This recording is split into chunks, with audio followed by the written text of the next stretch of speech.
Hello and welcome everyone to another episode of Align Podcast, where we help you align with your true self, others, and your desired outcome to live your best life. Today is a very dear topic. I was telling the ladies how this is probably my top 5 topics that I wanted to discuss when I first started the podcast.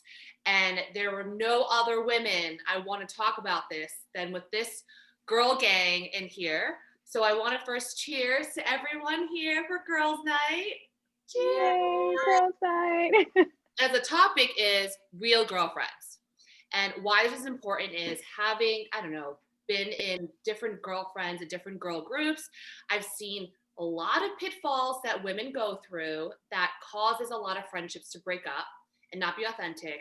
And these 3 girls have gone through, decades, countries, life events, you name it, health events, everything. And somehow they're always still very close best friends and sisterhood. So I first want to kind of share how we all met, and then I want you guys to share how you met. So Sophie and I met at Goldman, and what was it, like 5, 8, how long ago has it been, girl? 13, 14? 2012, I think. Yeah, Probably 2013, yeah.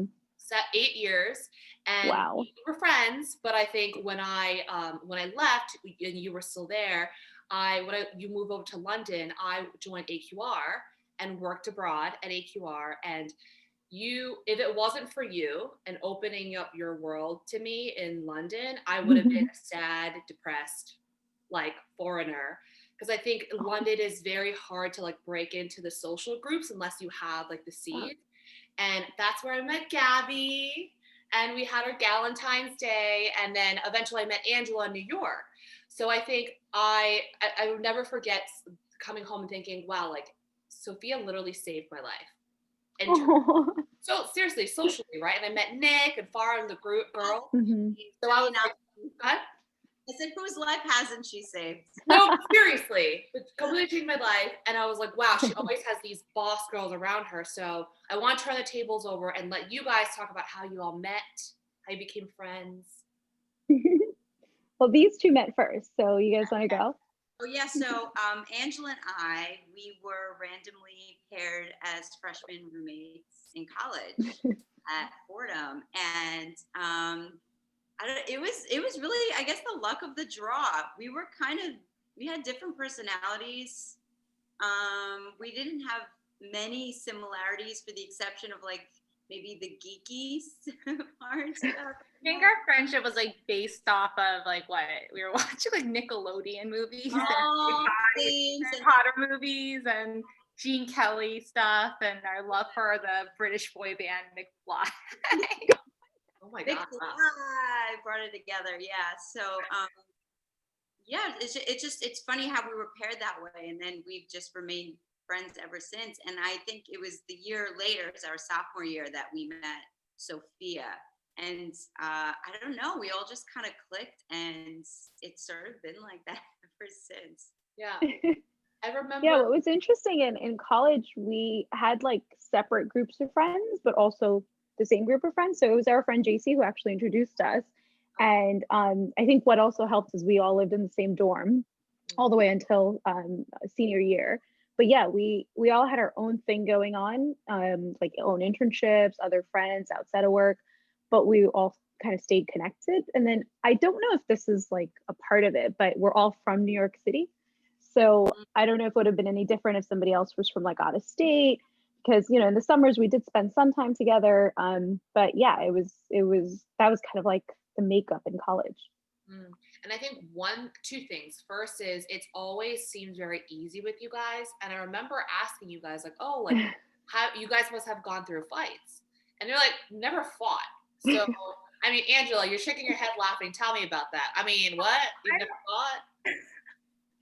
I mean, I don't think any of us have ever had a fight.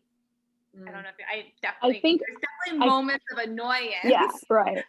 And we could probably count on one hand like a few moments we've like one person might have snapped or been annoyed. But yeah, never fought or anything like that. I remember one time in college, I don't know if you guys remember this. I don't know if I was like, I do this thing when I get annoyed, I just like, I shut down, I get very quiet. And I guess I must have done that because these two girls like took me to Pugsley's, which is like the neighborhood, like pizza shop, and just sat me down, just fed me pizza and like made me talk about my feelings. Oh. I don't know if you guys remember that at all. I feel like I remember a lot of nights like that. But yeah, do you remember what we did? Moment in our friendship, I have no idea. I know. I remember many nights at Pugsley's, but I don't remember. But I guess like to Angela's point, we've learned how to temperature check each other really well, and I think a part of that comes from like not being in the same countries for like that long. So Angela moved to Korea for what was supposed to be a year after a graduation in 2009, and then she was out there for 3 years. So you become very attuned to like hearing somebody and knowing if they're not having a good time or a good day. And I think in college, like we were always busy. I had internships, jobs, like, you know, late night classes. We'd run around Gab was a film major, so we'd run around until 4 a.m., like being in her movies. So the time was very precious. And like, if Angela or somebody was upset with, you know, the other person, it was almost like, all right, we gotta address it now. Mm-hmm. And maybe it's more of a lad thing where like you go to get a pizza and, you know, you just clear the air, but we never let it simmer, I guess. Yeah. You know? I think that's, oh, sorry. I was going to say it's a really good point because I think that's like a common trait of like amongst a lot of people where they're upset about something and they don't bring it up or they don't show that they're upset and they don't want to talk about it. So then what ends up happening is it sort of like festers. And that's like when people start lashing out for different reasons or become distant. I feel like maybe that is like the common thing with us is we really wear our hearts on our sleeves when we're around each other. So there's never a time where I'm ever concerned that, you know, Sophia or Angela are upset with me about something, because I know if they were, they would come straight to me right away. So there's no like reading in between the lines. Yeah. Sorry. I bring up this example of just like, you know, the people closest to us are the people that we kind of like get upset with or lash out or like be really genuine about our feelings, because at the end of the day, we know that they're not going anywhere. Like I can get upset at these two and I can tell them exactly what I'm feeling and not have to be concerned about like what they're like, how they're like viewing me now, if that makes sense. Yeah. In addition to you guys don't let things like fester, what I've noticed about you guys is you give each other space to be yourself and you love each other for where you are. Like, for example, Angela, you and I are like the grandmas, right? Like we want to be bed by like ideally 11 p.m. The other two are like night owls. So when you guys went to Vegas, I was legitimately concerned for you. I was like, oh my God, is she going to get so mad? But you survived. So like walk us through. We partied in the hotel. We had an amazing time. And you know what it is? It's like, my personality is very different.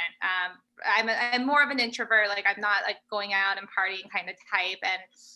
And I think they know my comfort level. Yeah. So even when we're going out, they know like when I'm having a good time, when I'm not, if I would have a good time going there. And I really appreciate that because I'm never in a situation with them where I'm like, I don't want to be here. Yeah. And this was a success. I mean, yeah, you had I made it onto a 7 a.m. flight somehow. So yeah, it was good. And then on the flip side, Gabby and Sophia, how do you not take it personally? Like, for example, there are times when friends of mine, they're like, Jess, we never stay out late. Like, we want you to come out. And like, not that they take it personally, but sometimes they're like, oh, like, is she not having fun? Is she not, you know, are we not giving her enough good time? First, it's just literally my body just wants to shut down. So how do you guys not take it personally? How do you give Angela space to be Angela? Well, yeah, I think that's exactly it. That's just Angela. Like, so, yeah. You know, I've never taken, if Angela wants, I already anticipate how the evening's probably going to go or around what time she's going to leave. I mean, if it's 11 o'clock and she's still having another beer, I'm like so shocked. You know? Never it's that awareness, right? Like, you want your friends to have fun the way they want to have fun. So like the one thing that holds us in common is we all love food. Like we love anything from a hole in the wall to trying new things. Like to a new tasting menu, Michelin restaurant, whatever. We all love food, so we know what we enjoy, but we also know what we don't enjoy. And like, why would you subject your friend to eat something that they don't like, right? Why would you subject your friend to stay out when they're not having fun? I think the biggest worry for us anytime we have that situation is safety. So like, as long as if somebody's leaving, we know where they're going. And we make sure they get home, which hasn't been an issue in like a year. But like, other than that, I think, yeah, why would you subject someone to stay out? And also, I think on the flip side, Angela doesn't feel like FOMO, right? She's not upset that me and Gab are out or other friends are out. She's had a good time, and it's just like respecting each other's boundaries and each other's choices. There's no reason to get upset. Like, just because you're leaving doesn't mean I think you're not having a good time.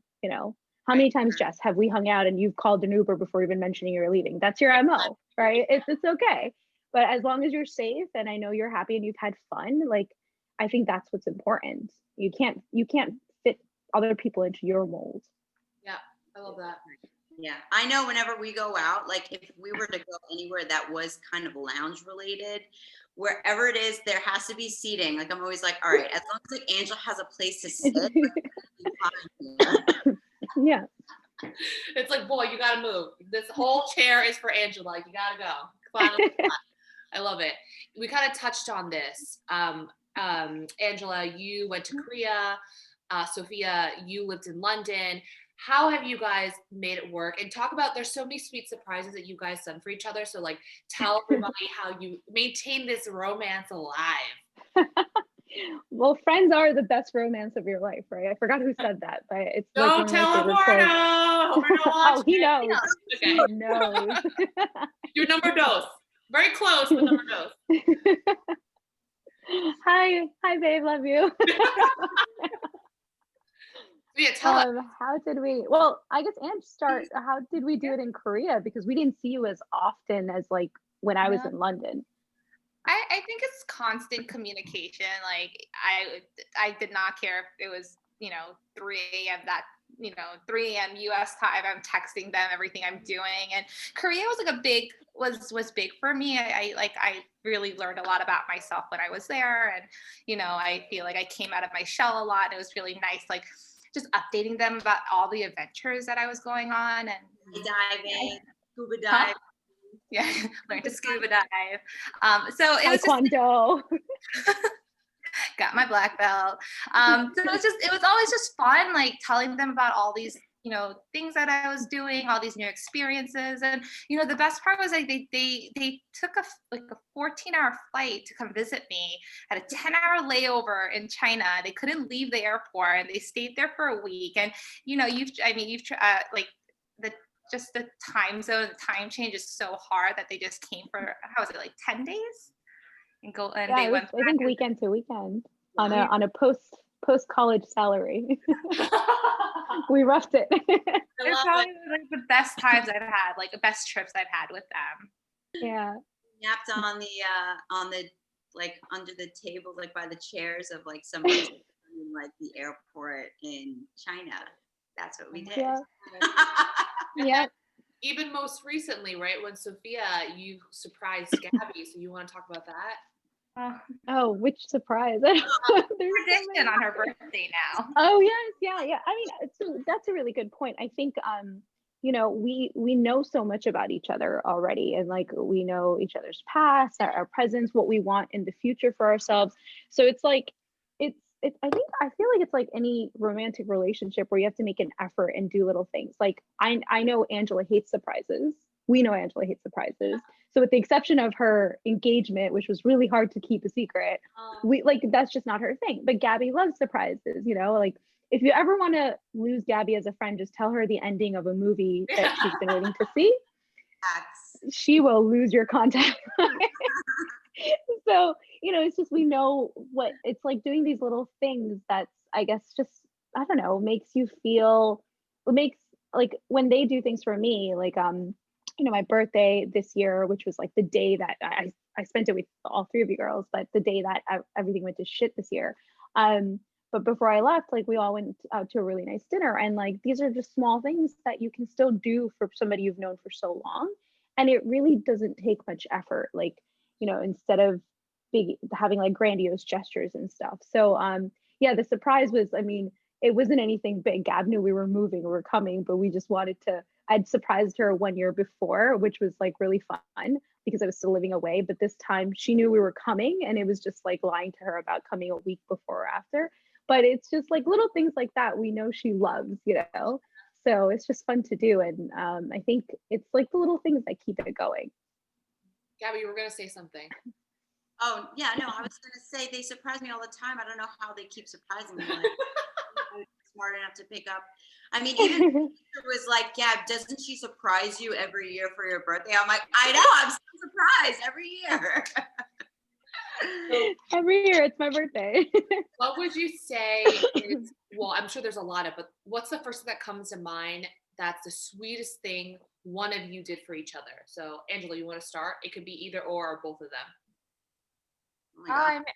I think the most recent thing is just the engagement party. My fiance planned this whole thing. These two girls have been in on it the whole time. I had no idea. I've almost ruined the engagement numerous times. Yes, and both of them have saved the day. I think I was having a really bad day at work, and I was just like, I am gonna cancel on girls' night. But that was the night apparently I was supposed to do my nails. And Sophia and Eduardo came and picked me up from work just to make sure that I did not bail out on girls' night and get my nails done. Oh my God. Because they probably knew you would have killed them if your nails weren't done for the pictures. Exactly. Without like giving it away. Yeah. Wow. Okay. What about you, Gabby? Sweetest thing they did for you recently?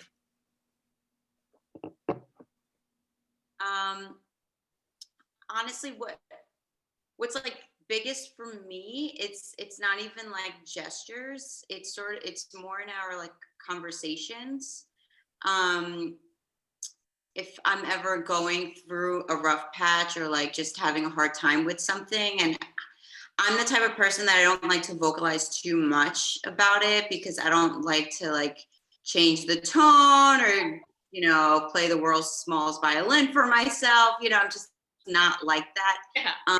But when I do have moments like that, they really, both of them give me like such genuine advice that 9 times out of 10, when I take it, it works out great. So, even say 10 times out of 10.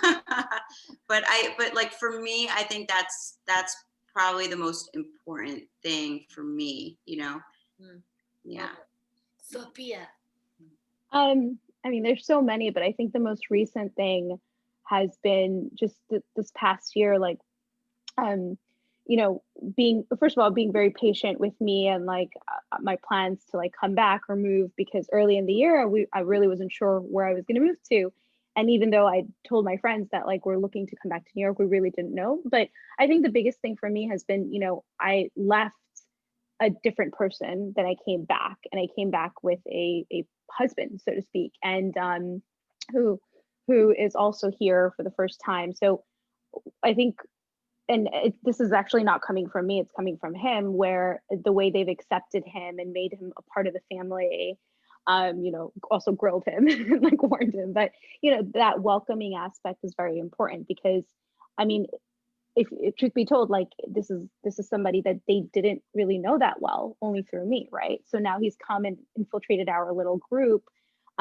So the way they've just been like warming up to him and care about him and welcome him, I think to me it just speaks a lot. And for him, I know for somebody who's moved here during a pandemic where you don't have the social circles you normally would, he feels like he's at home because of them, which is a really big deal. So it's really important to kind of have your love life and your friendship life merge really well. Yeah, but that's something also I credit that to you, because that's always been a non-negotiable for you. Like the guys that you bring on, they have to have the check marks done, right? Before it passes. Yeah, exactly. And that goes for, I think, all of us, and I mean, we try to get to know them through a certain lens, and I think it's important that we like support our friend in their decisions and stuff, but we also want to have our own relationship with that person because that person is going to be a part of our family. So yeah, absolutely. And I think from the very beginning, they very much know that it's like a non-negotiable. Yeah. But and also to give Eduardo a lot of credit, like he's always very respectful of girls' time.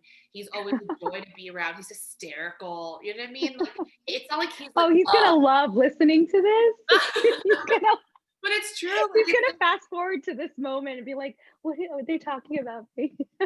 rewind, repeat. No, but it's true because it's not like, there are times when we've all been through this. Either you're the one dating the guy or your girlfriend's dating a guy who just like hovers all the time, like doesn't know how to like join the group. I'm like, just be a little bit like be yourself, like interject, like, get with the program a little bit. Like he's never awkward. He knows like when to stay and when to go. You know what I mean? So it's like, I mean, you tell me, ladies, he makes it very easy for you to have love life, Sophia, and then girl time, Sophia. Yeah, absolutely. So absolutely love that. All right. So let's talk about some common pitfalls we see in girl groups. And I'm going to bring these up as prompts because I think you guys do a really good job in handling this, whether it be from a mindset perspective, whether it be an execution perspective. So here are the common things that I've seen and I've experienced and want to hear how you guys handle it or why it's not an issue with you guys. I feel like I need to refill my wine for this one. Oh yeah, I should probably get No, does it mean I'm not drinking fast enough? What's up, baby? She's refilling. I'm not drinking fast enough. I know, right? Like what? I'm like almost done with mine. Okay. So first one is the detrimental art of comparison or jealousy, right? Whether it be, say your girlfriend's going through a really good time in her life, you're not, and you're like comparing yourself, or you're projecting your insecurities, your issues, what you're going through to your girlfriend. So talk to me about that. Like if and when there are moments when you're like, maybe there's a huge discrepancy between your life and another girl's life in the group. How do you handle it? What's going through in your mind? How do you squash any potential comparisons? I mean, personally, I feel a bit selfish saying this, but the better they do, the better I look. So I'm like, yeah, get that promotion, buy that yacht. I don't think there's ever a point where I felt like I was comparing like my success to these two. I'm always like of the mindset. It's like I'm always like in March, I'm always like raving about Gab and like March Madness. I was like, that's my friend editing it. It's the one time of the year both of us know basketball. Yeah. Oh yeah. And then like with Sophia, I was just like, she gave a speech at her graduation at Oxford. Like, that's my friend. That's right. It's just, it's so nice to be able to like, never comparing, but always just like really, really genuinely happy for their success. Like, I love that. Sophia. Yeah, it's funny. Right when you guys are saying that, I just got a text from a friend that she got promoted. So yeah. Oh, yay! Cheers, guys. Cheers to her. Cheers to her. I'll let her know. That's amazing. Get it, girl. Yeah, I think so simply said, it also helps that we are not in the same industries. We don't have the same goals for, I guess, our like personal career aspirations. And I'm saying that because I don't know if it would have been different if it was like that. Although me and you are both in finance and we're not competitive. No. So I don't know. I think a big part of it also is our families are also very involved in our relationship. So like, Gab's parents and Angela's parents, my parents not so much, but my sisters, it's almost like a unit, right? And we respect them. So when it's a family, you don't feel as competitive, I guess. So it's aside from the fact that we're all in different industries, I feel like it doesn't feel competitive because we learn from each other, right? So like if Gab's doing really cool things, like, and the amount of times I've been to a bar where someone's like, what do you do? What do you do? And they're like, oh, tell us more about your job. It's like, but it's you learn from each other and you embrace kind of each other's experiences. So I don't know. I think honestly, it's a mindset thing. It's not just amongst friends. It's like, I really genuinely believe there's two types of people in the world. The person who hears good news and automatically goes, this is so great. I'm so happy for that person. like this is so wonderful. And then the other type of person who's just like, well, why am I not doing this? And why can't I get that?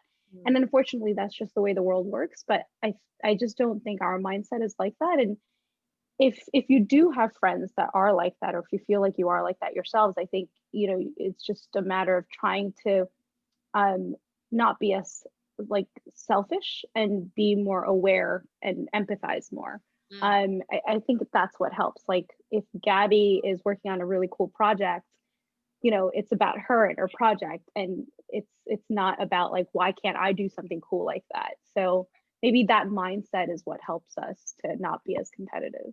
Yeah, I 100% agree with you. I think same way I bifurcate the world into people who have a growth mindset and people who live in a fear mindset. In a fear mindset, it's competition. You win, I lose. It's a zero sum game. Right. That's just, guys, not reality. And abundant mindset is, well, if she's got that, that's possible. Like the way I see it, if someone gets promoted or someone has like amazing, like for example, say whatever or think whatever you want about Kylie Jenner. Like she's young, she's killing it. She clearly has a brain. I don't look at her and think, oh my God, like she just got her stuff from because she has her last name is Jenner. There's a lot of Jenners. She's the most successful one monetarily, right? And with having her own business.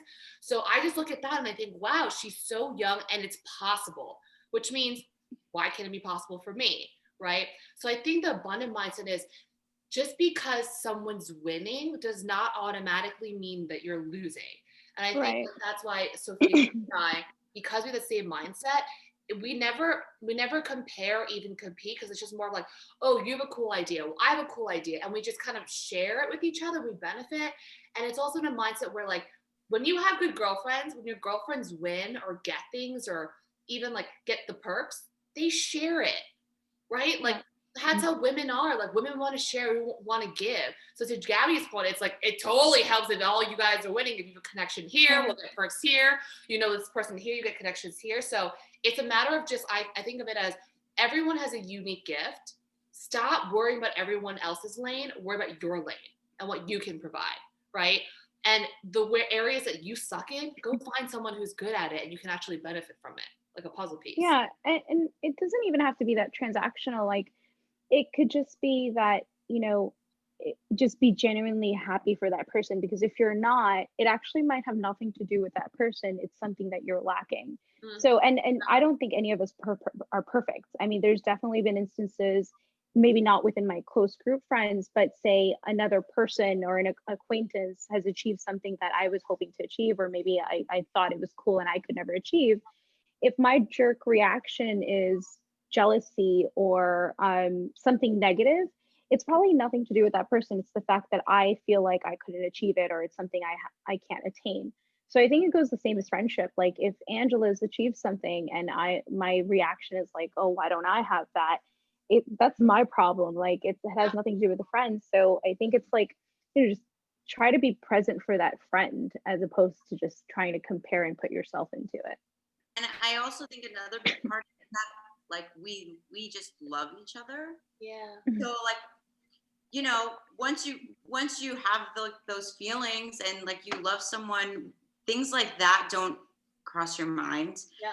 Because like you start to put other people's needs before your own. So that's why something like that wouldn't like ever cross my mind with like any of these girls or my family, or that's just right.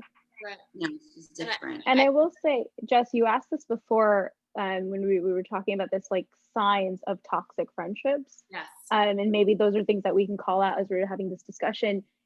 If I do make a new friend and I feel like they're the one-upper types, or they're the type to just be competitive from the get-go, that's in my opinion, I don't know if you girls agree, that's a huge red flag for me. Yeah. And I will always give that person a chance, because maybe they're at a part of their life where they're not so confident and they need to like prove themselves. I'll always give them a chance. But at some point, if it gets like a little too much, like that's a huge red flag. And that's a sign of like a toxic person you don't want in your life. Yeah, I'm with you on that. Back to Gabby's point, Gabby, 100% with you. That's also because you have a healthy idea of what love should be. You don't have a toxic relationship with love, right? Because sometimes there are people who genuinely love, but they want to control, whether it be a family member, a lover, whatever it may be, right? You have a very healthy idea of what love should be, and it's not controlling. It's just purely giving, right? Without any expectation back. I'm with you. And Sophia, I'm 100% with you on that.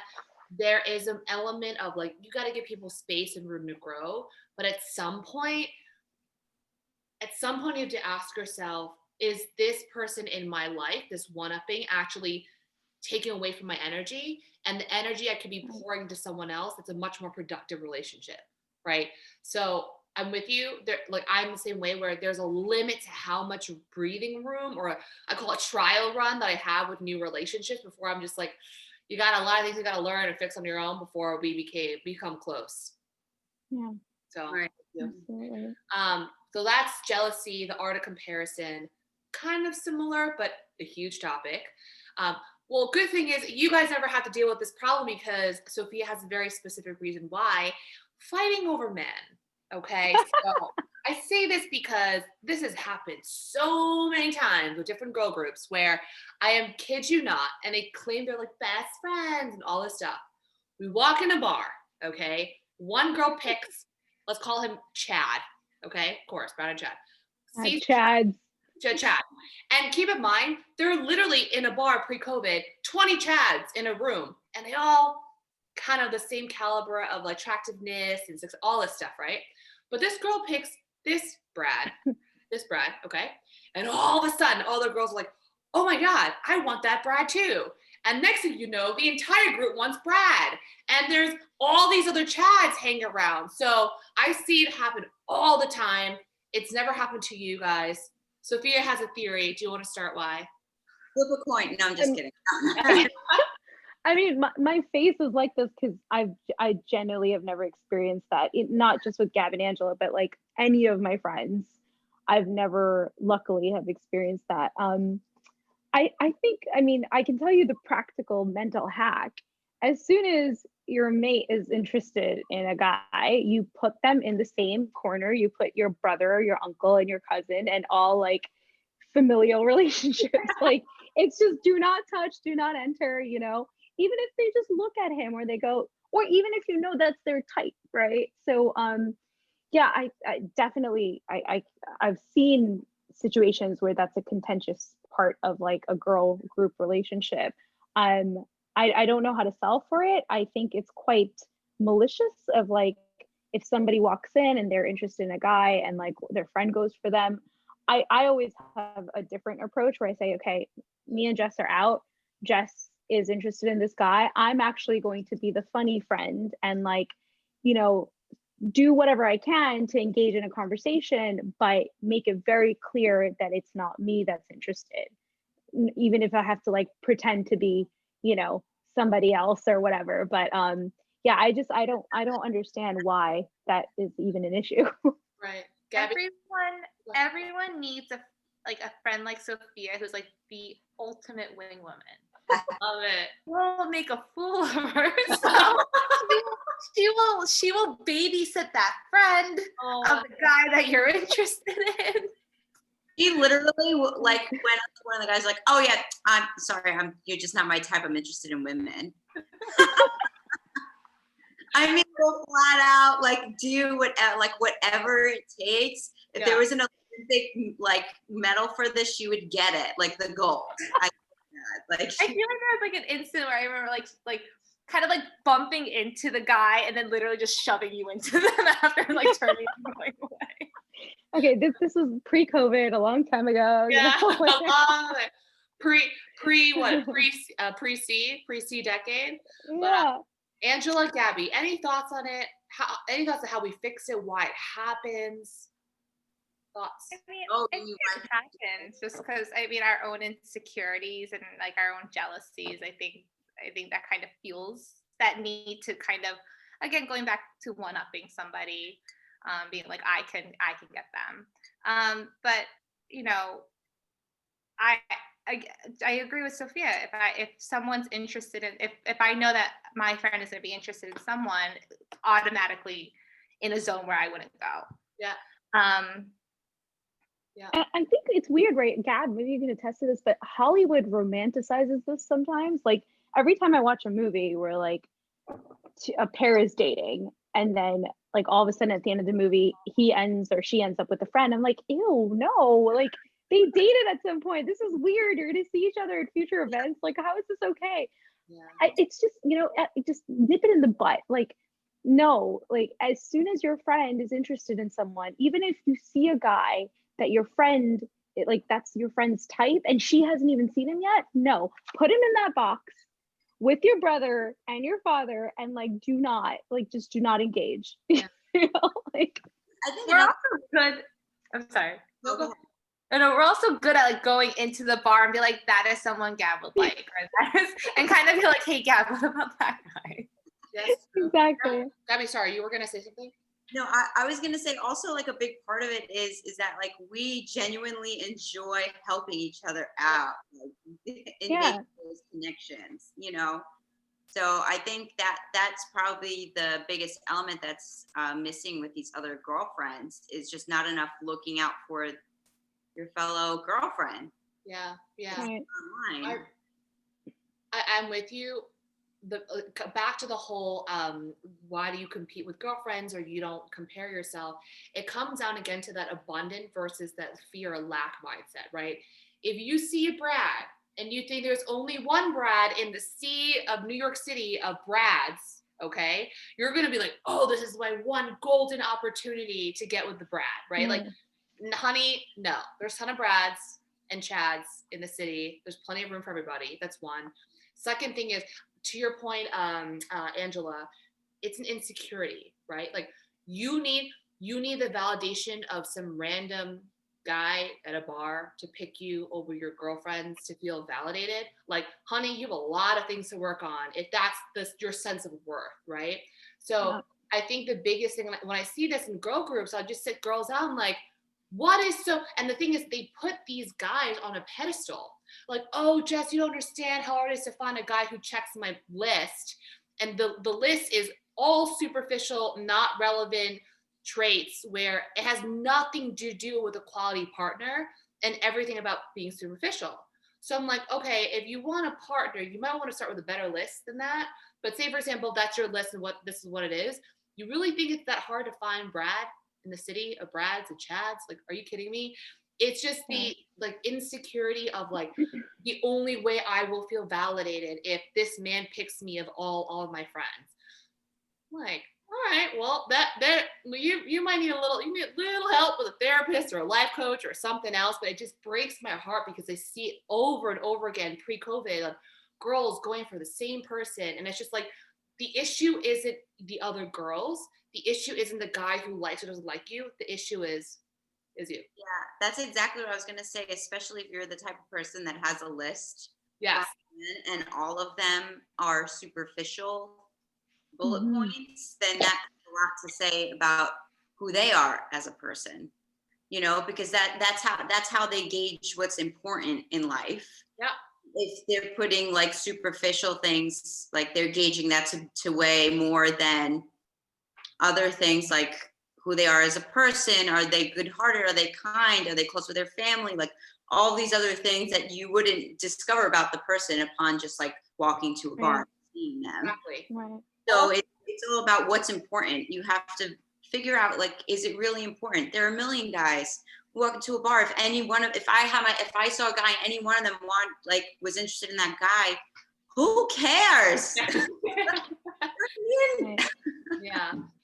I And I think go, Sophia, go. yeah, and I think it comes down to as simple as some friends are just good party or brunch friends, right? So if I find myself in a situation where I'm single and I'm going out with a group of friends constantly, and it seems to be this like what sounds to me like a safari, right? Like so honestly, like this description is like, yeah, somebody just spotted a deer and like everyone's going for it, which honestly, like I really hope it's not the majority of the situation. If I feel like I'm in that situation, I would actually take a step back and be like, clearly, friend, it is more important to you that you get this prey, and that you have to compete against me and almost devalue our relationship, I'm going to step back. And then I also then realize where that friendship sits. You know, and maybe we'll touch upon this later, but there's also different buckets of friendships, right? And some friends are just really good party brunch friends. And so that's where it is. And I will know for future events that that's not the group that I'll go out with if I want to meet someone or if I want to do something outside of just partying with girls. Yeah. You know? Yeah. You make a good point, because I feel we're on the same campus in this way, where we're the kind of people that will give our heart to someone as a girl, like girlfriends, and then you realize, oh wait, actually they don't see me as that level. We're just brunch friends. We're just party friends, right? So I think I've learned the hard way that like you can't, the way you treat someone is not always going to be the way you get it back, and that's okay. Like you should keep your standard, but there has to be a ranking of friends. And these are the true girlfriends you will drop anything for. And these are the girls where you'll see them when you see them. And that's cool, right? And it's okay. And it's a little bit more of a transaction, and that's fine.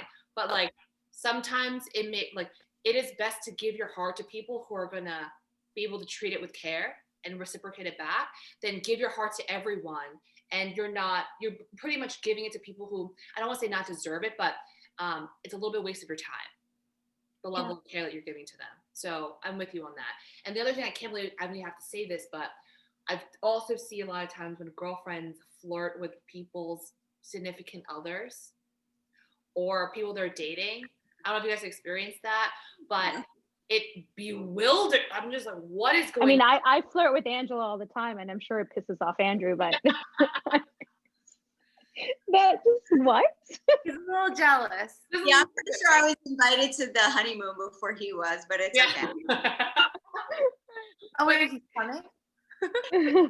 it is something that just to be mindful, right? Like a trait of a toxic relationship or a friendship is like, how are they, to your point, Sophia, with someone's date or even seeing one of your girlfriends, it is automatically, this is my father, this is my brother, plus my uncle relationship. It's just non-negotiable, right? Hollywood movies lie. That's like true. there's, you know, some movies you see and like down the line, several seasons later, they all of a sudden hook up or whatever. No, that is not how it works. Like put them in that bucket and never take them out of that bucket or that box. Yeah. Like that is it. You don't even have to know their name. That is my friend is interested in that person. My friend remotely likes that person. That person is my friend's type. Yep. Put them in that box, lock that box. Do not open it. Right. Ever. Like, what's that? Huh?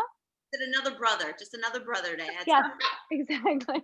Yeah, I agree. I look at like their guys as my brother, you know, like that's, and I've never seen it otherwise. Like that's just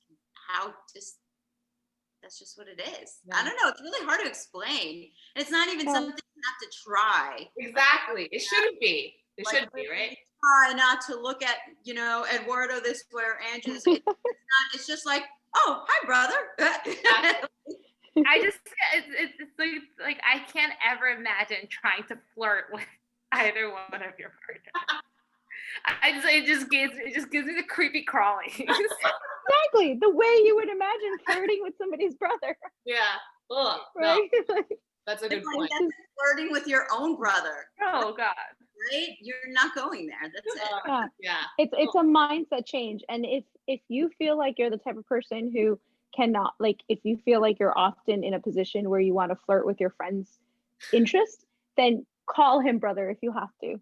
Like, just say it out loud so everybody's aware. But like, that's the number one girl code. No, if your friend, you know, just happens to like, you know, bearded Portuguese men, every bearded Portuguese man you see, just don't, just stay away. Okay. That's hilarious. The same time though, I do want to caveat, there are times when girls will say, like, they'll spot, like, you think you're super sweet, Sophie, but I feel like there are times when girls will go in a setting and go and claim the world and back. That's also very selfish, right? Like, you literally can't claim like, like no one touched those guys. And I'm like, wait a minute, did you have a conversation? Those, like, there's a whole buffet. Like a buffet, like I claim that. I'm like, wait, I'm sorry. Do they know who you are? Like, there's also like the other side also exists where we can't like take advantage of this girl code. right? You can't literally call. Yeah, that's a little out of control and Yeah. selfish. Us, we've never claimed anybody. Yeah. Never walked into the bar and said, "Oh, I'm gonna go after this guy, or I'm gonna go after that guy." We sort of anticipate each other's wants, and I think that's like the main thing that like makes our relationship as girlfriends so successful. It's like we can anticipate, oh, Angel's gonna like this guy, plaid shirt. You Yeah. know, like we just like Right. so we call it for each other. We don't call it for ourselves. So that's like the But I guess if you happen to be in a girl group where you guys have the same taste and you can't avoid it, then I don't know. I mean, this again sounds very transactional, but I think it's pretty crass that somebody would just say, okay, all these guys are now mine. Like, okay, fine. If I was single and, you know, Jess, if you're single and we go out to a bar and we have the same taste in men, if I said that, I would give the advice to say, girl, you can't do that. Like, you know, stop. That's a little ridiculous. And also maybe just stop hanging out with that person. I don't know. Like, that's just who goes into a bar and goes, that, all mine. all mine. You'd be surprised. That's why you guys are on this Yeah. podcast, because it happens, right? Like, Right. how do we appreciate? Right. Yeah, that's you know? fair. Super helpful. I think the one thing I think, and I'm going to be a little bit sexist here, guys do a better job is when you get in a fight or when you argue about something, we talk about it, we hash it out, we do what we need to do, we take a beer, we hug it out, we're done, right? Girls, again, being sexist and being dramatic, a little bit more dramatic about it, they will bring back old things that have been cleared that has happened 2 months, 2 days, and 2 hours ago, right? So obviously you guys don't have that, and you kind of touched upon it where we just make sure when we feel something and someone's off, we kind of nip it in the butt. But like, how do you guys make sure like it is nipped? Like, say for example, someone pissed, like I don't know, I'm making this up. Angela's upset with Sophia, okay? Angela's not fully over it yet. Like, there's certain things that she didn't want to share, but she's not fully over it yet. How do you handle that? What are your next steps? How do you not let it like fester and snowball? I feel like we genuinely know each other well enough when we're not being like really genuine in a conversation, or like I think we can tell when we know each other well enough. We know when something's off, and I think we'll make it a point to like really kind of just hash it out till it's all out on the table. I genuinely I can't remember a time at all where that was we've ever had that experience. Got it. Okay. Yeah. Yeah, I think a part of yeah, go ahead, Gab. Sorry. I was going to say, I think a big part of it is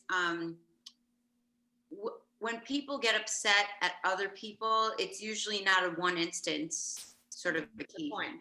It's usually a buildup of a lot of things. And we've never reached a point where anything ever built up. Everything's handled right away. So I think that's the main. It's communication. That's the biggest thing, and that the same thing goes for like romantic relationships, right? Like communication is so important, and I think that's sort of the key to us not really getting into fights like that. Yeah, and I would say if somebody feels like they're in that situation often, just be vulnerable to say like, actually, Jess, something you did really upset me, and not be worried about maybe the response you'll have, you know, just being a little vulnerable and saying, something you said upset me. Maybe I was upset because I was just extra sensitive that day, or maybe I was upset because I had a previous experience in this or whatever, but just like say it to the friend. And like I'm very aware that the three of us have a unique perspective because we've been friends for so long and we've been friends from college, and that's not the norm most of the time. So if you're in a new girl group relationship where you haven't known each other for 10 years plus and you don't know each other's tells, then I think your best alternative is to just like speak whatever is on your mind. So be vulnerable, and if you're upset about something, you know, address it privately and tell them how you're feeling, so then that way you can understand the situation. And I've always said if the recipient doesn't get it, like, so if I'm upset with you, Jess, and if you just don't understand why, then that's just not a relationship I should invest in. Yeah. You know, I think we're also of that age and mindset and lifestyle where we also have to know when it's okay to cut the cord. Yeah. Right. I'm with you. I think adding to what you mentioned, Sophia, it's sharing how you feel, but it's not a blaming, right? It's a, this is how I felt. These are my triggers. I know these are mine, Right. but this is what triggered me, right? And it not Right. making about the other person, because anything that triggers you, it's like you could say the most absurd things to me, but it's what meaning I give it, right? So ultimately, it still Right. falls on me. So Yeah. I am with you on that, like being so transparent how it makes you feel, but don't blame anybody for how you feel. It's your feelings, Yeah. right? Super helpful. What advice, last question is, what advice would you give women? Because I really do believe that, you know, if you look at, again, I'm going to be sexist, you look at men and how they become such a good group of guys, they're successful, they grow together mentally, financially, physically, all that, right? They just support each other and they're like this unit and they like share resources and they think about creative ways to like collaborate together and be there for each other, right? I feel like women are such nurturing people and there's so much more that we could be doing to support and help each other versus going against each other. So what advice would you give women when it comes to attracting quality relationship girlfriends and also maintaining and building quality friendships? What's one advice each of you would give to women? I think actually one of the biggest reasons for that issue is a little deep rooted, like from the beginning of society, how we've like sort of lived in a patriarchal society. So somehow women have been put in this position where they've been like pinned against each other. Where on the other side, men always like they keep the bro code, or if like they saw a man who was cheating on his wife or whatever, would keep their mouth shut. Like it's sort of like a different mentality where like women sort of are in attack mode as opposed to like, girl, let me lift you up, you lift me up sort of thing. So I think the first part of it is sort of like breaking the societal mold of that sort of mentality, you know, and realizing that like when you go out and the more that you have other women's back, they'll have your back, and then it's sort of like this like domino effect of like just everyone helping each other, and in the end everyone wins, you know. I mean, I know it's like I'm putting it sort of in a very like simple like generic terms, but I don't know,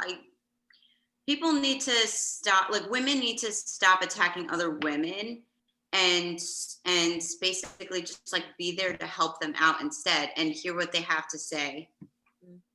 Yeah. Yeah. Go ahead. No, go ahead. I would say I think something that's really important is just like being like really genuine in being interested in who the other person is, and not making it so much about yourself, but be open to like learning about that person, being truly interested in them, and just really getting to know that person and not trying to figure out what they bring to the table to benefit you. It's just like, this is a person, she seems really, or he or she seems really great, and someone that I genuinely want to get to know. Yeah, and I would say, so I think there are 3 things not to do. Like, don't be judgmental, don't be dramatic, and don't be territorial, right? Like, we have multiple dimensions to us, right? Like, how I love the fact that when I introduced you guys to Gab and Ange, that you guys just created your own bond.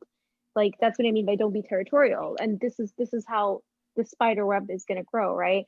But and I know what Gabby was saying earlier, it can seem abstract and it's hard to tell, but I feel like I have a simple test.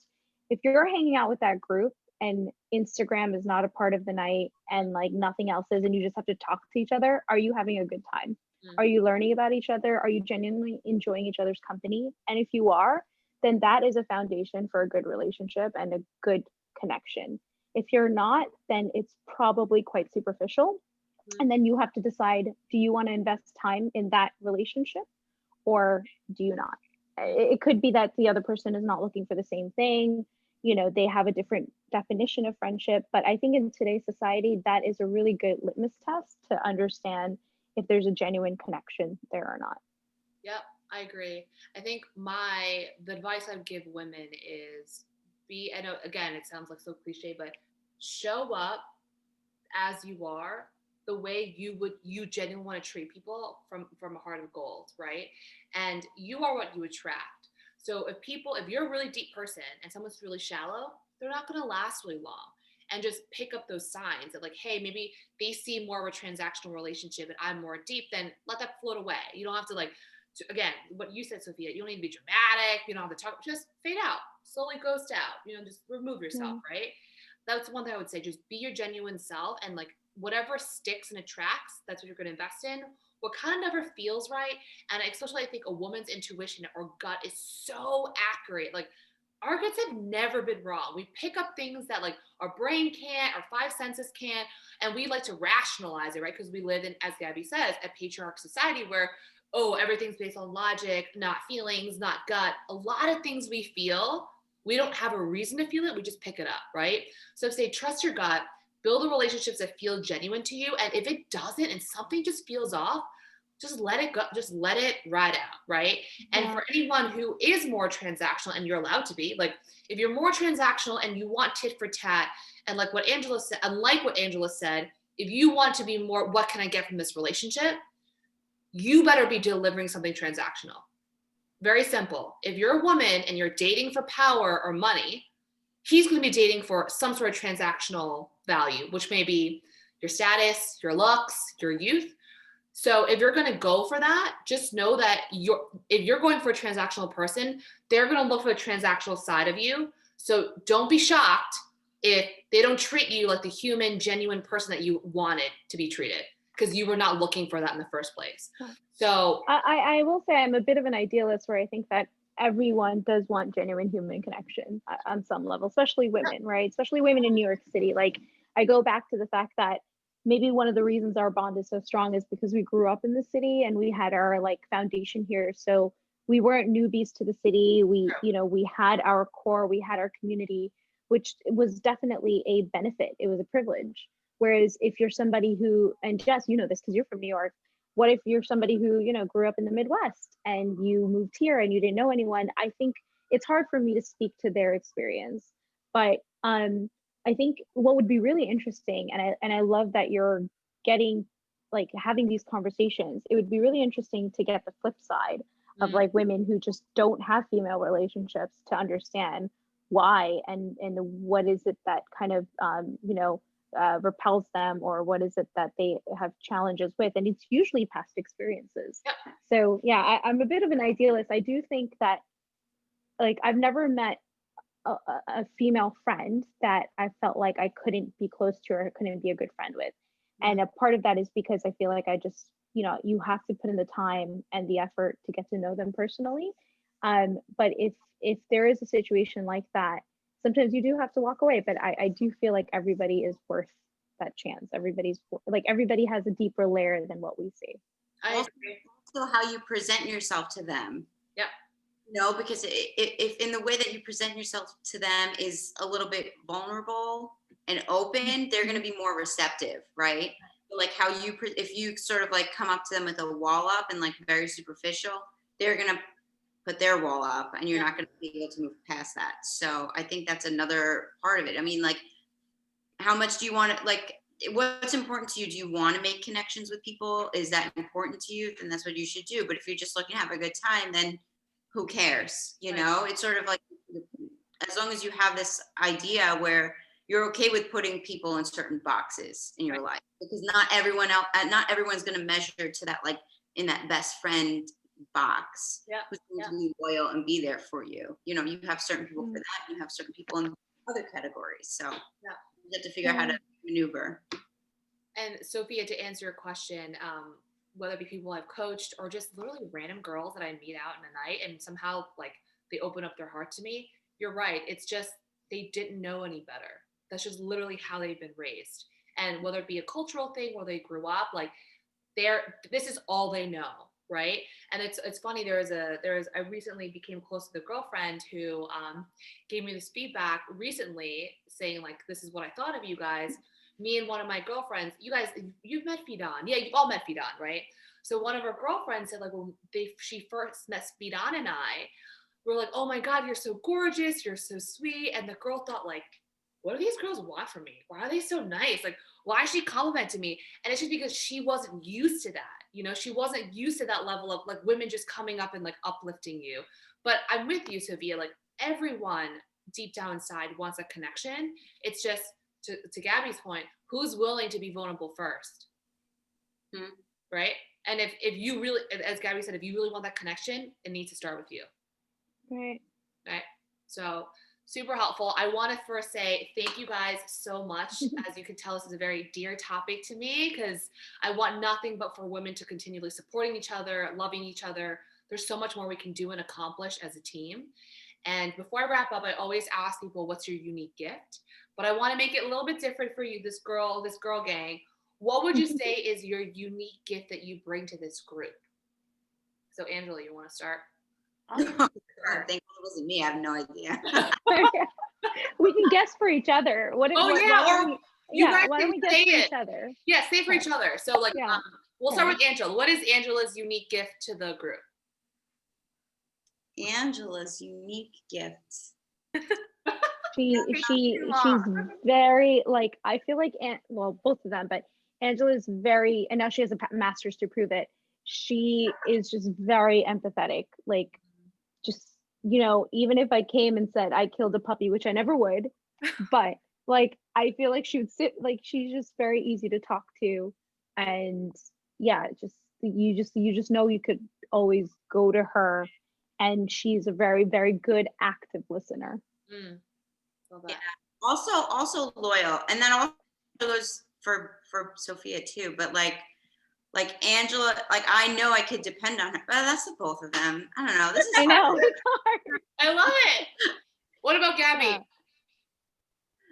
Yeah. Unique gift. Well, she'll make you look good. Done. She'll make you look, yeah. No, actually, one thing I appreciate about shopping with the both of them is like they will easily say that does not look good on you. Yeah. What are you thinking? You know. But yeah, Gab has the added gift of being able to edit and make you look really good.